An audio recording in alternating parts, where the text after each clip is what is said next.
Traders, good morning. It's about 8:50 Chicago time here. It's almost 9 o'clock. We're on the 22nd of October coming to you with the morning chart review.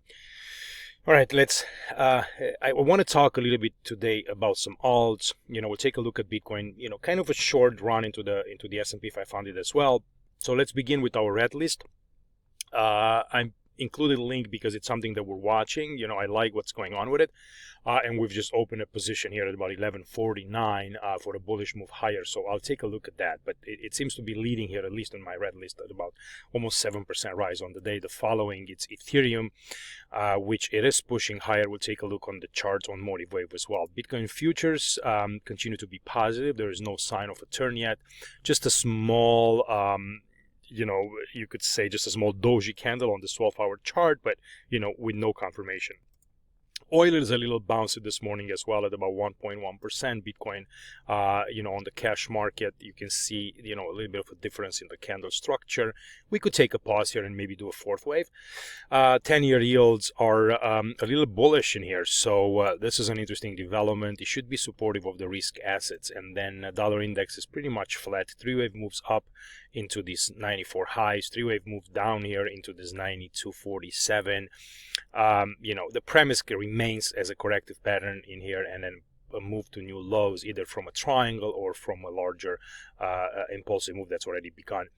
And then, NDX here, SPY, and on the last place, we got copper, which, it's a little conflicting with what we're seeing with a little bit of a bounce in the stock market because, copper is a risk asset commodity, and it's here in a 1, 2, 3, 4, 5, so possibly 5 wave to new highs complete, and we're about to reverse or at least do a corrective pattern lower. I don't think this is a 1, 2, 1, 2, maybe 1, 2, 3, 4, 5. So maybe one more mush up higher in here in copper, and then a corrective move lower, which would put pressure on the equities as well, and maybe on Aussie and who knows, maybe even Euro, and then a fly to the dollar. But remains to be seen. But just kind of keep an eye on copper as well.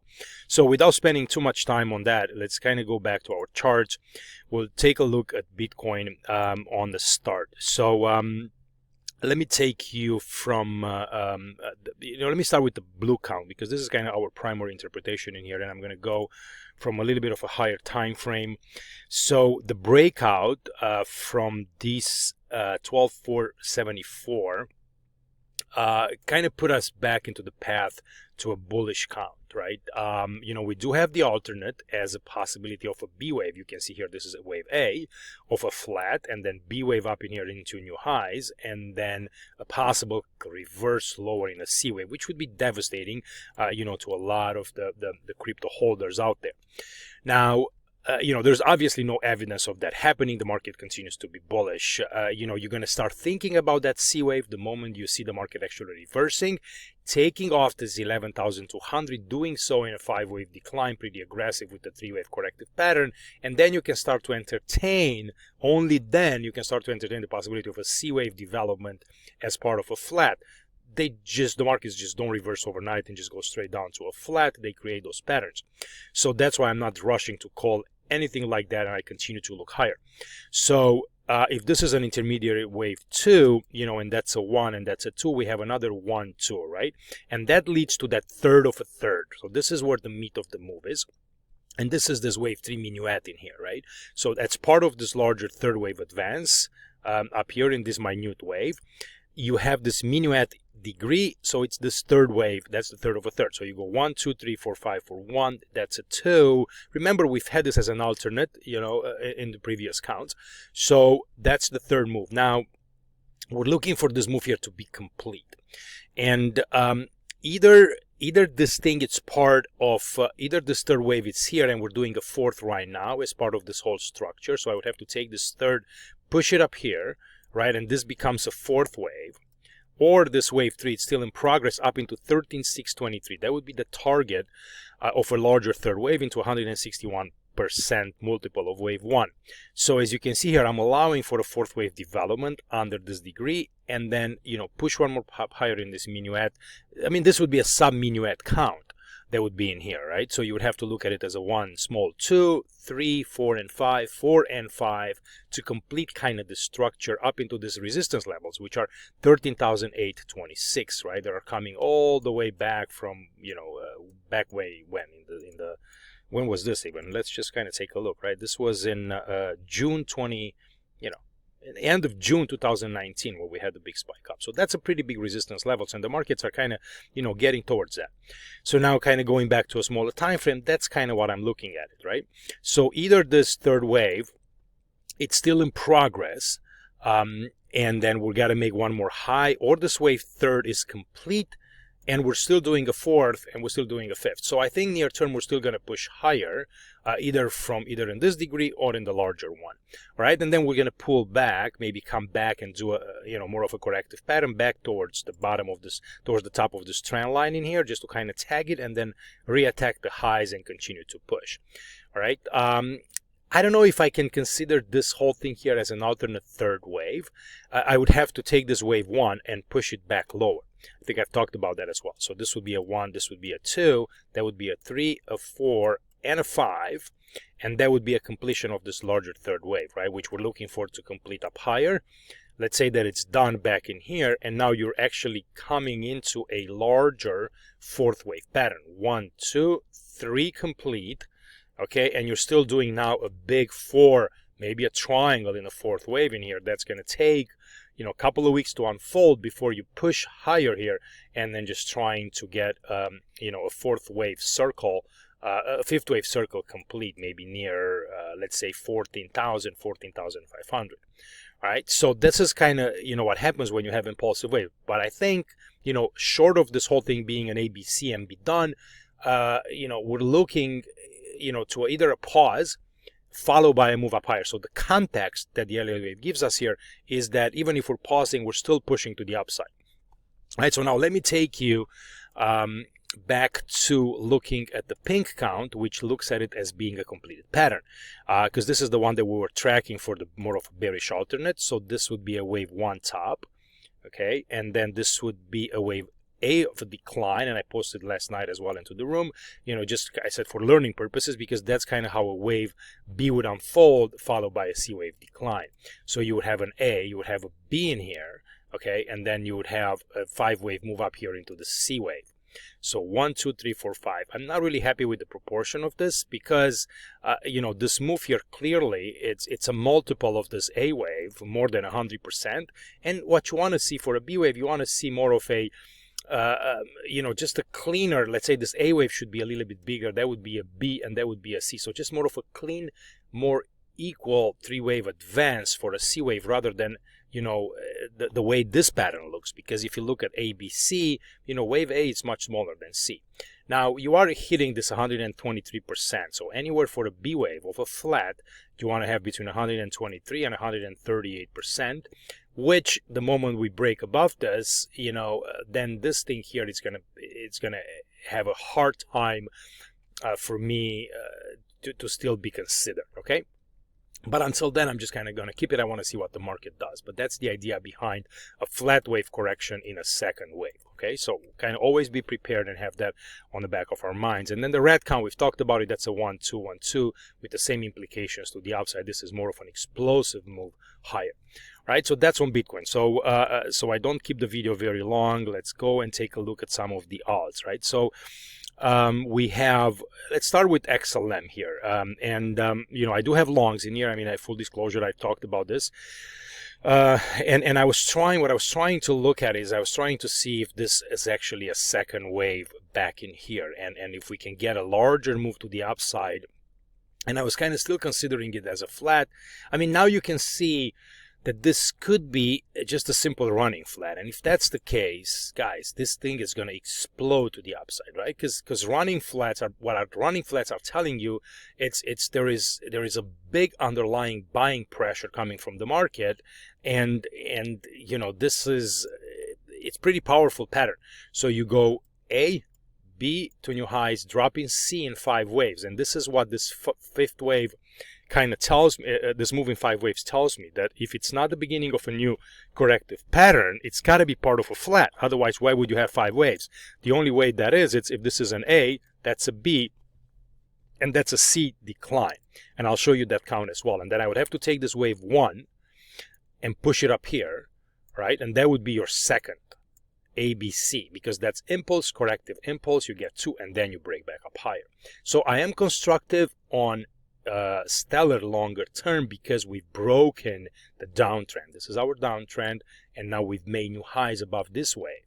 Okay, and this was kind of the last resort to keep the downtrend alive, and now we push back above it. So the mentality of the market here changed from a bearish to bullish.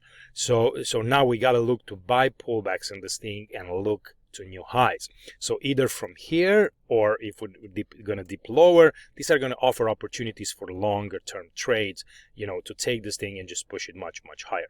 So let's see, if it's a flat, then we're looking for this thing to take these levels and obviously get above the 618, because 618 is a critical level that you're watching for a retracement. So if you go on a smaller time frame, if this is an A, right, and you're pushing up higher, bigger than 618 towards 786, then you know, and if you start to do it impulsively, then you know the chances of breaking higher are increasing. If you're kind of stalling at the 618 and you notice a turn, then there could be a chance that this thing just drops back lower. So that's kind of how I'm studying the price section on XLM. And if I go, so to discount, this is exactly what I've had. I've had wave 1 back in here, and then 5-wave decline in A. And I kind of put this, I don't know, last week or whenever I kind of came up with this pattern when the market was up into these lows. And I said there is a possibility that we're actually pushing higher in here, right? And this B wave, instead of being what it is and breaking lower, it's actually going to push up higher here toward this fib levels. And we're barely, near 50%. So we got to pass some hurdles in here. We got to get above this 957, 618 and continue to push higher. Otherwise, we run the risk of failure and obviously, move lower. So it's not, things are not that complicated, but this is a pretty clean 5-wave decline. Okay, so that's on that. And then let's talk a little bit Ripple. I know you guys were interested in that as well. And let me take you to, a bullish count that I've had. Where are you? I think it was here, right? So this bullish count, we were working, with it since the beginning of the year, and actually since the March lows, and we were looking at this third wave to gain, a much bigger ground, right? And all we've gotten was a 1 and a 2, and I was hoping that this third wave would be that larger third wave, but all we've gotten was just a move into 100%. Right, and so you get that equality, and when you get that, it's always scary because you're thinking, well, it could be just a simple ABC up higher, and you're actually breaking lower. All right, and that's what you have to watch out for. And then the moment you kind of have a move up here in 5 waves, although we did have a little bit of an overlap, 1, 2, 3, 4, 5. Again, this whole thing could be just part of a flat and you're breaking higher. So that's kind of the next thing you're looking at, just kind of like in Stellar, like I showed you, right? So, the first interpretation is that you could be bearish, but if that starts to fail, then you have to look higher again. And that's 1 and 2, right? And now you're looking, okay, maybe this thing is I don't know, ABC x ABC, right? ABC x ABC, and that's a second. All right, or you can make it a flat, but I don't have a clean 5-wave advance if I were to do that. A flat would be an A, a B, and down in C. That would be your second and push up higher, but this would have to be a 1. And as you can see here, I don't have a clean, shorter than counting this like this, 1, 2, 3, 4, and 5. That would qualify, let's say, for a wave 1.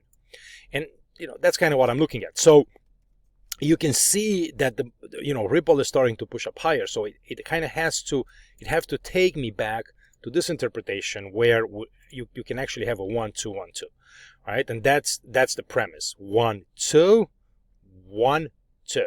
Okay, either from this highs or from this highs as a second, and now you wanted to see the market push up higher. Now, the move of these lows, it's not very impulsive yet. So the charts are not. We are holding the trend line, but the charts here are not.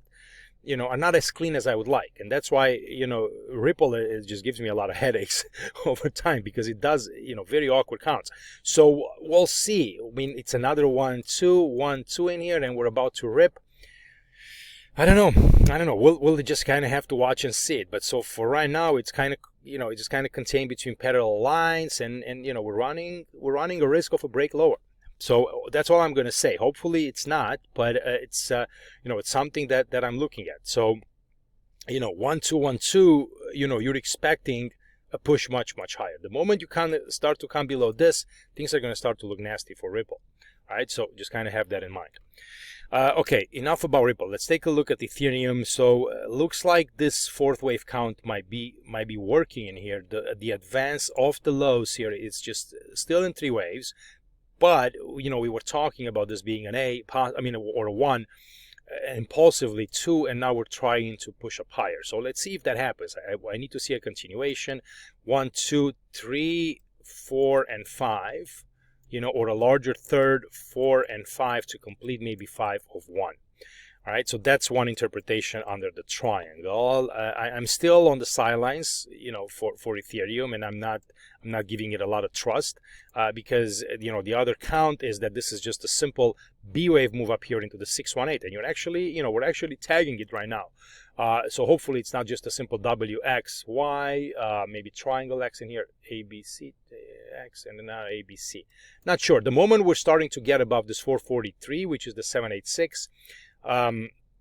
It could be that we're going to continue to move higher. You're always running the risk of a flat, but hey, we don't know that. So I would stay away from Ethereum for right now. The other one that I like is, again, Litecoin. It's just, again, not very, very, I know the reaction here, it's a little bit bullish, but, look at this mess. It's just kind of a similar story with Ripple. You were looking at this as being, hey, that's a 1 and that's a 2, then show me a larger third wave, but instead we've sold off again, and we sold in 5 waves. So now, I got to look at it. The only way I can look at it, for an advancement, if this is a flat 1, A, B, C of a flat, and then you're pushing up higher in this third wave. The problem is that this move, it's kind of in 5 waves. So it's a 1, 2, 3, 4, and 5. Oh boy! And you can't have a triangle in an A wave position, right? So I couldn't count this like that. There's no way to be, to have an A, B, C, because it's not right. I mean, it doesn't follow the rules. So I struggle with this count. The only way, again, I was going to keep it if that's a second wave that finishes up into these levels, right there, and that's a 3-wave move to new highs, okay, and that's a 5-wave move to these lows in here. So that's a flat, running flat, and now you're breaking to the upside, okay. So that would be a 1, and then I would have to have an A or a W X Y. I could work with that for the second wave. So you can see it's kind of forcing a little bit the price action, and sometimes you just don't get the clarity that you get in some of the other stuff. So just kind of pay attention. If we're starting to break above the 62 level, I think there is big chances that we're shooting to the upside. Let's see, do I have another count on Litecoin? Yeah, I was looking at it, when the moment it kind of started to fail here as a simple ABC with a reversal lower, but you can see that we're not actually responding. So this was an A, triangle B up in C, and then continuation lower, 1, 2, 3, 4, 5, ABC, right? Because that's your impulse, and that's your corrective, just like you have in Stellar and Ripple and some of the other ones, and then you can break lower again. All right. So let's take a look at Link, because that's one position that we took, and it's I have a certain level of confidence in it, again, because the move, and I'm sorry for not being able to give you actually, let me go here. I think I have it here on this daily charts, kind of more of a longer term perspective in here, and don't mind this 5th wave in here. It's just the counting of an impulse kind of coming off the lows. I doubt this is the end of the market in Link, and we're about to break much lower. It remains to be seen. It's just in terms of a trading perspective, coming up from these lows, you're looking an impulsive move up. We've gotten our longs into the holdings or for the portfolio back up into these levels. So that's pretty good. I'm good with that. That was the first try to kind of give it a chance to the upside, and the move stopped right back in here at 1179. So this is important, because again, just like I showed you in the other pairs, you would want to see if that's a 1 and a 2. You want to see this third wave pass equality and maybe get towards 1618. Didn't happen. So now we pull back. Now, if you pull back from, after an A, B, C, you gotta have to have a decline in 5 waves. And the decline, as I'm saying in here, we sold in 3 waves only, which is this, right? So that's encouraging for the bull case because it shows you a failure of this ABC up. So that could be a 1 and a 2, and that's another 1 and another 2, and now you're mushing impulsively. My trigger for the long trade was a break above this B wave. If you watch my course, you will see, a bunch of these kind of examples how I'm talking about, where you kind of initiate a trade and how much confirmation you actually need. And one of those is a break above this B wave high. The problem with this is that your risk reward gets skewed a little bit because now, you're buying a move that's already happened, and at the minimum of the target, you're targeting 100% of the previous leg, right? Which is this leg right here. And it gives you this much risk for this much reward, which is almost equal. But the idea is you want to take about 25% as you're breaking higher, maybe another 25% up here, move your stops, and hope and let the move continue back. If this turns out to be a much larger advance into the 106.18 fib of this leg, then you can get much, much higher. All right, so that's one trigger. The other trigger is, I missed this, but this was a pretty clean pullback, and I think maybe Mark pulled it off because, this decline here was pretty clean. And the moment you saw the move up from these levels, right, you already had something to work with, that this is just a 3-wave decline, and you can get in with a much less risk than getting in up here, right? Because you have to put your stops back below these levels, so your risk is much smaller, right? So that's the idea behind Link. So we're targeting a move much higher, maybe towards $15 to $16 in Link. That would be a nice trade, and I think I can show you in here, right? So this was kind of our entry in our portfolio, thinking that this whole thing is a corrective pattern with an entry and then push up higher. Now the risk in Link is that this thing here, it's a 5-wave decline, and again we're doing just a simple corrective move into the 618, and then we're pushing back lower, and we do that. Okay, and I'm willing to entertain that, and I'm willing to hold my position and add to it for a longer term holdings back into the $6 to $5 level the moment we kind of break below and we're starting to have a nice corrective move. Okay, at the moment, if this thing continues much lower, then I will have some worries. All right, but we haven't gotten there yet. So that's the plan on Link. All right, guys, so quickly take a look at the S&P 500 in here. This thing is toying with my mind to no end because I'm getting screwed up, down, and sideways with it. It's very funny because, the New York session is bullish, and then as soon as the New York session ends and we're getting into the Asian session via futures, the markets sell off, and I can't get it off my puts. And then by the time I wake up in the morning or the New York session starts, it's bullish again, and then my puts get killed. So, welcome to trading the option market, and this is how it is. You're fighting two things in the option market, and that you're fighting price and you're fighting time, because those options decay, to no end. But we still have time towards the end of the month. It's just that, it's funny, right? So Asia sells it, New York buys it. Pretty standard move, but the move up here, nice and clean corrective. I like the pattern that we sold off, but now, there could be a chance that this whole thing, this Y wave here is done, and then we can break higher. So I'm losing confidence in this. We got to sell lower, or I'm going to have to kind of capitulate in this short. So I'll leave it at that, guys, for today. I think there was, plenty of rambling. I hope it was helpful, and I'll talk to you guys later. Bye-bye.